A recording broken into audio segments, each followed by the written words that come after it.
Meet the Wheelers, so brave and so true. A mystical journey is waiting for you. Dad Arthur can fix it.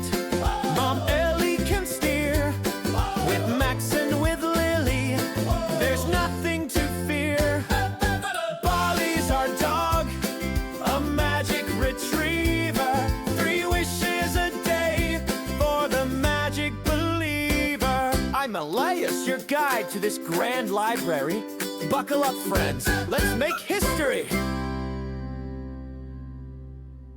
Step closer, travelers, and keep the lanterns bright. I've just pulled a heavy, velvet-bound volume from the shadows. The Shadow Guest. You see, the Wheelers and their faithful Barley are spending a quiet night on the edge of the deep woods. But when the fire burns low, the shapes in the corner of your eye begin to move. A guest has arrived at the Wander Wagon, one with a silhouette that stretches longer than it should. Is it a threat, or is it simply lost? Take a deep breath. Let's see what happens when the darkness decides to knock on the door. The Shadow Guest, the last flicker of memory. Part 1. The Blue Fire and the Hollow Frame. The night at the foot of Lonely Peak did not feel like a normal night. The sky was draped in heavy, velvet-purple clouds, and the wind didn't whistle. It seemed to whisper secrets to the jagged rocks. Dad Arthur had parked the Wander Wagon in a small clearing where the grass was silver and soft. Outside, the campfire they had built burned with a strange, beautiful magic. Its flames were not orange, but a soft, flickering cornflower blue. Inside the cozy warmth of the trailer, the Wheeler family was settling in. Mom Ellie was pouring hot cocoa into 4 mismatched ceramic mugs, the steam curling into the air like tiny white ghosts. Max was checking the mechanical compass on the wall, while Lily was brushing Barley's golden fur. Barley was unusually quiet. He wasn't chasing his tail or begging for treats. He was sitting by the door, his ears pricked, his golden eyes fixed on the darkness outside. "Is the storm coming, Dad?" Max asked, glancing at the blue fire through the window. Arthur looked at the dashboard of the van. Specifically, Arthur glanced at Barley, who was resting his heavy head on his paws. The golden glow that usually shimmered around his collar was dim, flickering like a candle about to go out. "The mountain is quiet for now, Max," Arthur said softly, his voice tinged with concern. "But Barley's energy's almost spent. He's already given us 2 miracles today. The compass key this morning, and that sapphire lantern to clear the pass. That leaves him with only 1 spark of magic left in his heart. Just one last achoo for the whole day. We have to save it, son. If the road washes out tonight or the mountain begins to move, that final sneeze will be the only thing that can get us home safely." Suddenly, Barley stood up. He didn't bark. He let out a low, curious woof. A soft, rhythmic tapping sounded against the metal door of the trailer. Tap, tap, tap. It was a sound as light as a falling leaf. Arthur hesitated, then slowly turned the handle. As the door swung open, a swirl of cool, pine-scented mist entered the cabin. And with the mist came a guest. He was a tall, slender figure wrapped in a long, tattered traveler's cloak. But as he stepped into the light of the cocoa-scented trailer, the children gasped. The man was translucent, like a reflection in a window or a drawing made of smoke. You could see the wooden grain of the cabinets right through his chest. He wasn't scary, though. His face was kind, his eyes filled with a deep, ancient tiredness. In his shimmering hands, he held a heavy, ornate wooden picture frame. But the frame was empty. There was no photo, no painting, only a hollow space where a memory should be. I am sorry to disturb your hearth," the shadow guest whispered. His voice sounded like the rustle of old paper. I have walked the paths of this mountain for 100 years, yet I cannot find my way out. I have forgotten the color of my own eyes. I have forgotten the name my mother called me when I was small. He held up the empty frame. I am a shadow because I forget who I am, and I need to find out. Please. I have heard of the golden dog. I have heard of the magic that makes things real. I only wish to remember who I was.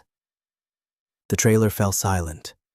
Lily looked at the empty frame, then at the sad, shimmering man. She felt a lump in her throat. She looked at Dad, who was staring at Barley, his silent expression weighing the cost of using the very last, fading spark of magic for today. If we help him, Max whispered, his voice trembling slightly, we'll be defenseless until tomorrow's sun. What if the mountain stirs tonight? Barley trotted over to the ghost. Slowly, the dog leaned his head against the man's shimmering knee. Barley's head passed right through the translucent fabric, but the dog didn't move. He looked up at Arthur with his big, soulful eyes, his tail giving a single, soft thump against the floor. He was ready to give his last spark. The choice was now in the hands of the Wheelers.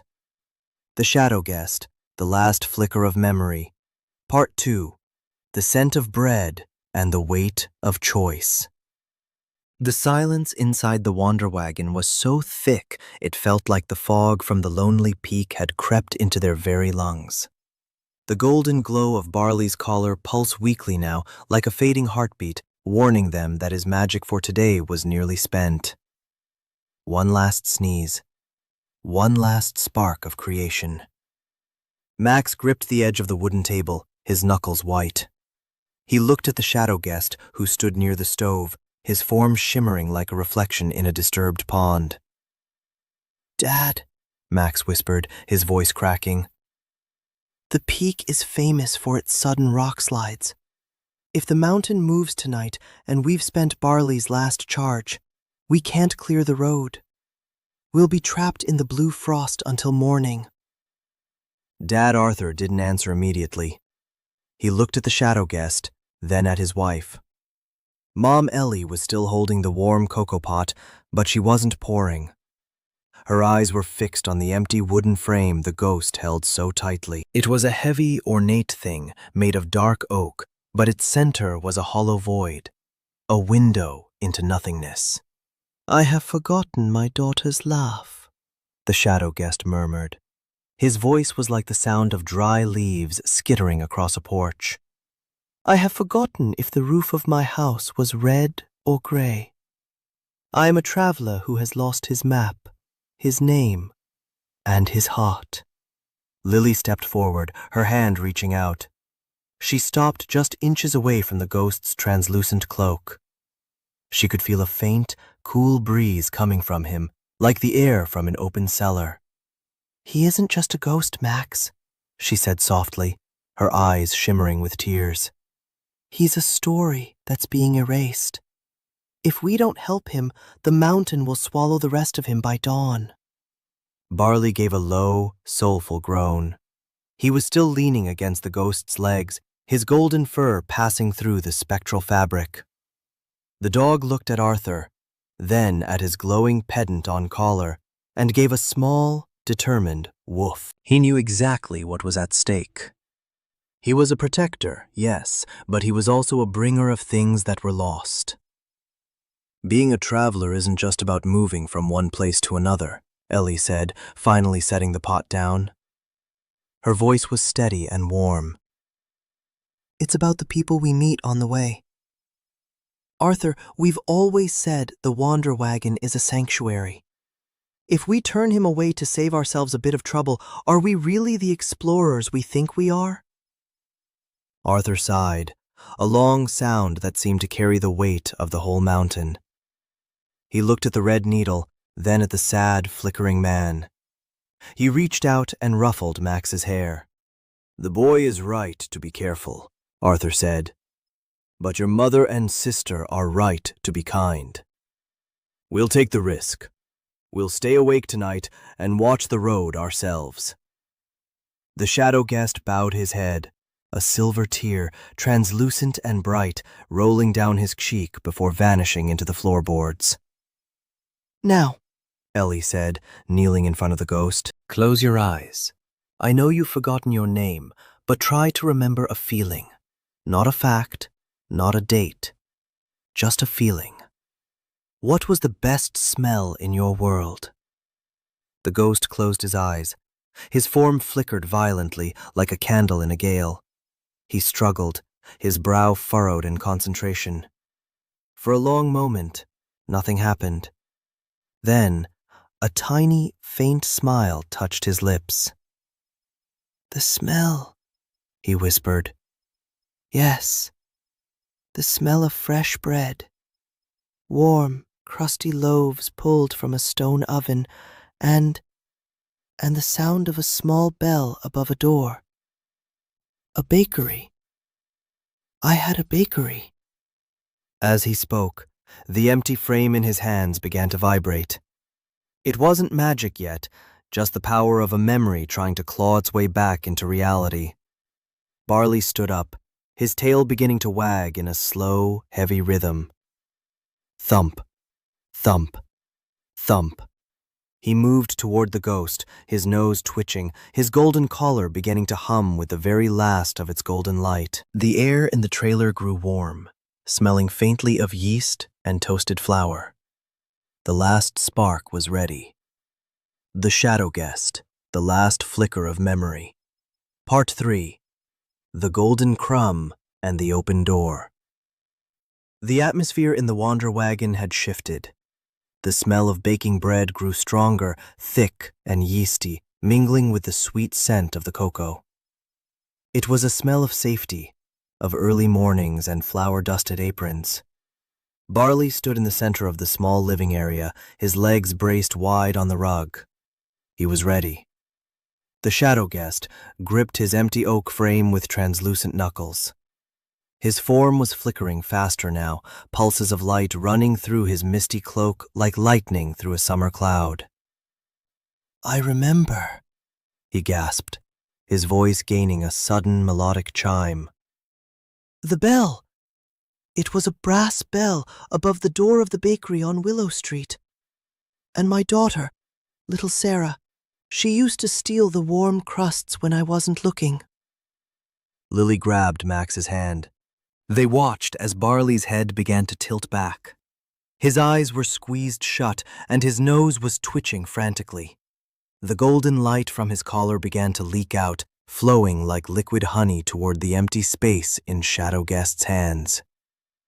"Achoo!" The first sneeze was soft, like a puff of wind. A flurry of golden sparks landed on the wooden frame, clinging to the grain of the oak. "Achoo!" The second sneeze was louder, sounding like a crackling campfire. The sparks began to knit together in the center of the frame, forming blurry shapes of gray and white. "Achoo!" The final sneeze was a masterpiece of magic. It was a thunderous, joyous sound that shook the trailer on its suspension. A wave of brilliant, warm gold washed over the cabin, so bright that the family had to shield their eyes. When the light finally faded, a heavy, solid thud echoed through the room. The frame was no longer empty. In Shadow Guest's hands was a real, physical photograph. It was sepia-toned and slightly curled at the edges, showing a handsome young man with flour on his nose, standing proudly in front of a stone oven, a laughing toddler perched on his shoulder. As he looked at the photo, the most wonderful thing happened. The gray, misty transparency of his body began to fill with color. His skin turned a healthy tan, his hair became a warm chestnut brown, and his tattered cloak transformed into a sturdy, real traveler's coat. He wasn't a shadow anymore. He was Caleb the baker, whole and remembered. I am me," My name is Caleb, he whispered, a tear of pure joy falling onto the glass of the photo. He looked at the Wheelers, his eyes shining with a light that didn't come from magic, but from gratitude. You gave me back my life. You gave me my memory. I can find my way home now. The path is clear. He walked toward the door, and this time, he didn't pass through it like smoke. He turned the handle with a solid, human hand. As he stepped out into the night, the blue fire of the campsite turned into a warm, roaring orange. The violet clouds parted, revealing a sliver of a friendly moon. Thank you, Golden Dog, Caleb said, reaching down to give Barley one last, solid scratch behind the ears. And thank you, travelers. May your road always be as kind as your hearts. He stepped into the night and began to walk up the mountain path. With every step, he grew brighter until he looked like a falling star traveling upward, eventually vanishing into the light of the moon. The magic was gone for the night. The cabin felt quiet, smelling faintly of vanilla and toasted sugar. Was it worth it, Max? Arthur asked, sitting back down and picking up his cooling cocoa. Max looked at the spot where the ghost had stood, then at Barley, who was already curling up into a happy, exhausted ball on his rug. Max smiled. Yeah, the mountain feels a lot less lonely now. The book closes for today. The shadows have returned to their corners, and the fire is once again warm and bright. It's a curious lesson, isn't it? That often, the things we fear are simply lonely, waiting for a little kindness to show them the way home. The Wheelers showed us tonight that even a shadow can be a friend if you look at it with a brave and open heart. But now, the stars are high and the woods are still. The book closes for today. The end of this tale is just the beginning of our next journey. See you in the next adventure. This was Elias. Sleep tight, and don't let the shadows worry you. Good night.